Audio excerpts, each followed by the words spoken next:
Okay, I'm going to call this a tale of two titaniums.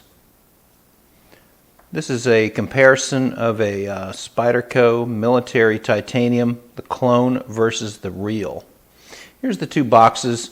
I thought I hadn't done anything on boxes in a while, and I thought I would just start off with the boxes and cover a few things that I noticed on these particular boxes.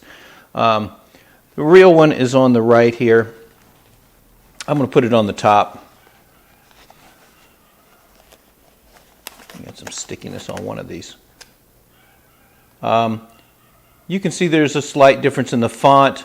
Usually people point out that the barcode comes all the way down to the numbers on the real one, and it doesn't quite come down to the numbers on the fake. And you can see that the fonts are just generally different.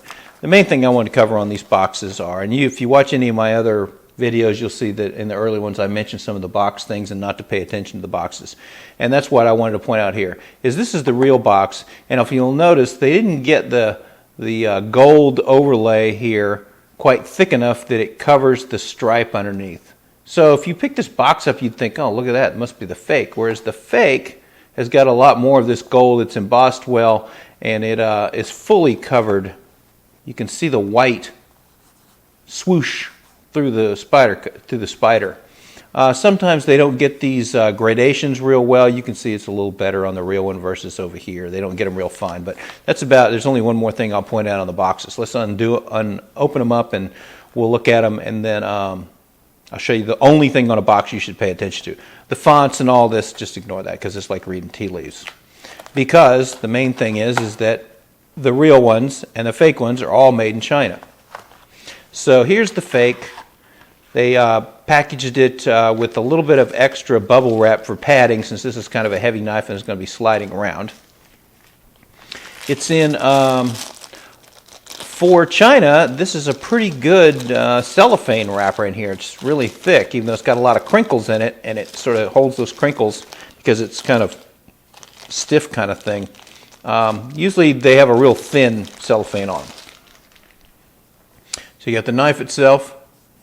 What that is on there, just noticed that. Must have got something on there. Huh, a little bit of oil or something. It's got this education thing label. I don't really pay much attention to them and the typos. And then it's got the foam, and the main thing is to pay attention to the foam. This foam fits fully inside this. Actually, it's a little too big. See, it's curled up here. Usually the foam is a perfect fit. For one thing the Chinese can do is they seem to get this foam thing pretty good, but you'll see you can see through it. It's thin. You can't really appreciate that too much when the foam's in there, but if you'll notice, it's actually oversized. Usually they're a perfect fit. I'll show you the one difference between it and the real one. So we'll put the fake off to the side here, and we're going to open the real one. Some of these things are done different ways as far as the packaging. Here's the Spyderco cellophane. It's a little different. Sometimes they're in bubble wraps. Sometimes they're in different types of cellophane. Pull the knife out. It's got the same education thing in there. But if you'll notice, it's got the typical Spyderco, the foam doesn't fit deal, which is that you can see the white from the box bottom. There's always a little layer in here where the foam is too small. And usually the foam on the real ones is a perfect fit. This is the first one I've ever seen that's this sloppy. Usually they're perfect fit, top and bottom. There's usually a little bit of area there where the foam doesn't quite fit. So that's all I'm going to cover there. So here's the two knives. I did some measurements. The fake one is on the left here. It is a little bit thicker. When you first pick it up, it feels a little thicker, but then I measured them, and it wasn't as big a difference as I thought it would be. It's about I don't know, maybe 1/10 of a millimeter.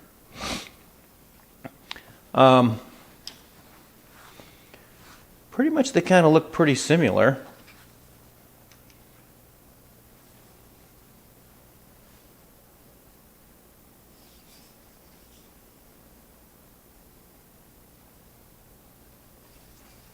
I'm going to go over the differences that sort of, and some of them that kind of jump out at you, and then some of them that are in different generations may not necessarily jump at you. This is a current real Spyderco, and this is a current fake Spyderco.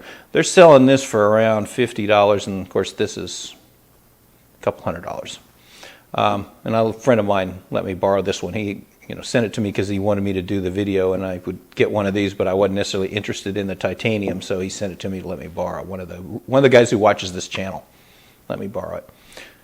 So you open it up and you look at the blade on the fake. And I don't know if I can catch this in here, but right there, if you look at the blade, when they ground this blade, this is the worst fake I've seen in that the blade has got some wavy areas in it where the guy who ground it just wasn't an artist on this. And usually they're done pretty good. I would say this is the worst fake I've seen as far as this is concerned, other than the really cheap dragonflies. If you look on it, it's just wavy across there where they got little areas where they sanded unevenly. And I don't mean the scratches going this way. Most of these waves are horizontal. I don't know if there was that many on the back. I think there is. Both of these, you see the down towards the end of the blade up in here. There's a little divot out in there, a little mark in there. But it's just, you can even watch the reflections are kind of, as you go horizontally, there's one towards about an inch back from the tip. And on the bottom, you'll see it's kind of, as I go across there, you can see it's just wavy. So just not an artist did this. You can watch the reflection is not smooth because it's having to move around those waves. As opposed to the real one, you're not going to see those waves on this. It's got scratches, but there's no uneven marks on there where they leaned off on it too much in certain areas and ground little flat marks on it. You know, not the best grind as far as that. It's just kind of rough. It's a rough looking grind, but it's clean. I mean, it's a clean cut across there. And depending on how the light hits this thing,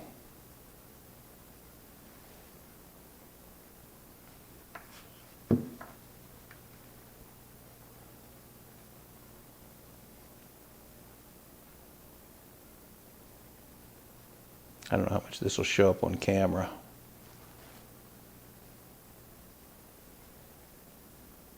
It's really apparent when you look at it. On the edge here,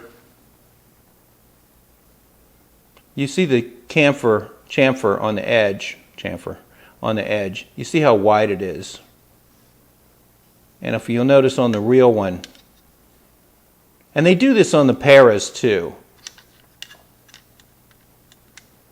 where the real para has got just a barely chamfered edge, and the fake paras have got a heavily chamfered edge. Now some militaries at different vintages, different generations of this, they had a heavier chamfer on it, very similar to this. So they may be copying an older knife, I noticed. Because I did look at some, you can really see it apparently here.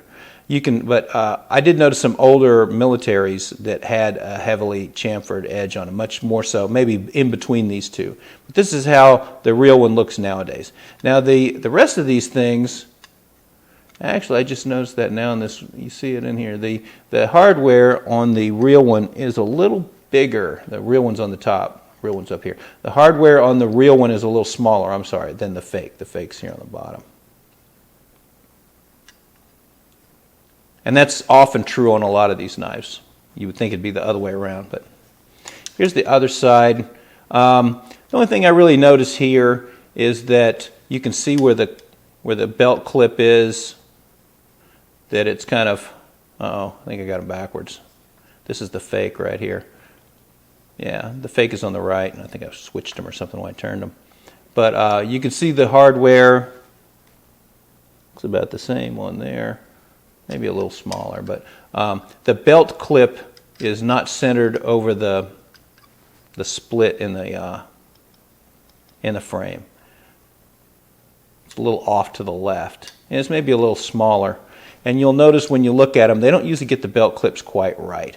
So you can see that the belt clip, the fake, is on the top. You see how it angles. It's not perfectly horizontal. It angles up like they got the first part of it right, and then the guy who did this little dip here didn't get it right. And you can see that that's the end of it is bent over not very much, whereas this is big. And the funny thing is even though you would think that because he's got a heavier dip in it and everything, that it may have more hold, but it doesn't. The real one on the left is really tight, and the fake, you can get your finger at it easy, but it's hard to get underneath that one, the real one. They usually make these clips when they make a mistake on them. They're usually way bigger than they should be, way thicker, that kind of stuff, and they kind of made a little bit of a mistake on this one. The two biggest telltales on the knife, if you were to see a photograph, the real one's on the bottom here, if you were to see a photograph of these knives and say, do I have a real one, is right here. You're going to be able to see it right here. One is you can look at the edge chamfer. The other thing is look at the screw that holds on the stainless steel insert on the frame. You'll see that even in a profile shot here, you can see just the edge of that screw, whereas you can't see it on the fake on the top. And even turning it up like this, the fake is not real apparent. It's in there, but it's way back. Here's the fake. You turn it sideways, you can't see it, whereas the real one, even turned sideways, you can catch a little glimpse of that screw that holds the stainless steel insert on the lock. The other thing I noticed is, if you can see a picture of these, and this would be maybe hard to appreciate, is that look at these little scallops. Let me turn them over this way. Here's the real one. You look at the scallops, you can't really see the whole scallop, and the scallops are kind of small, and that's compared to this. On the fake, you can see the whole scallop, and they're much bigger. So let me hold them side by side here with the real one on the top. I'll be able to get these both into focus. You can see the fake is in the front there, and the real one is in the back. The scallops are much smaller on the real one, and you can't see the whole scallop. Whereas on the fake in the front, they're huge. You can see the whole oval looks like kind of like a Tylenol pill laying there, and you can see it entirely around the edge of the cutout. And you can't see that on the real one. And they're much smaller and finer. So those would be the things I would look for. Someone sent you a photograph of one and says, I'm selling this knife here. The thing I would look at is that screw. It's very difficult. You can see the screw doesn't hardly show up at all on the fake. And it's easily seen, even in a perfect profile here, you can see the very edge of the screw.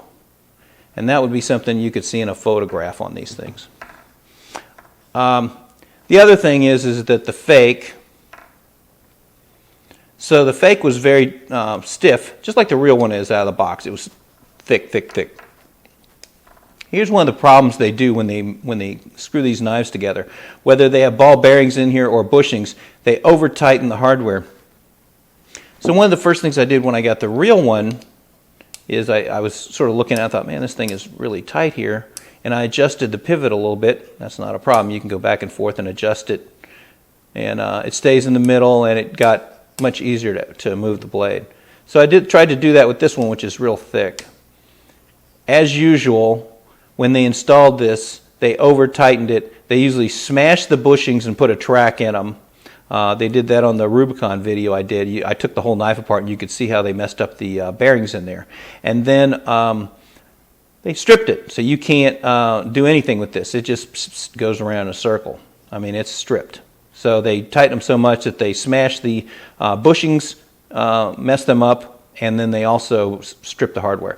And that's one of the problems with buying these knives from China. The fasteners are usually cheap and they're soft, and then the guys who put them together don't really care, and so you end up with a knife with the hardware stripped on it. So if you think you're going to get them over there and you're going to take them apart and detail them and do all that kind of stuff, typically the knife hardware is messed up before you and get it in the box. So sorry for rambling on so much. If you have any questions about the fake versus the real titanium, just make a comment and I'll be glad to answer your questions. Thank you.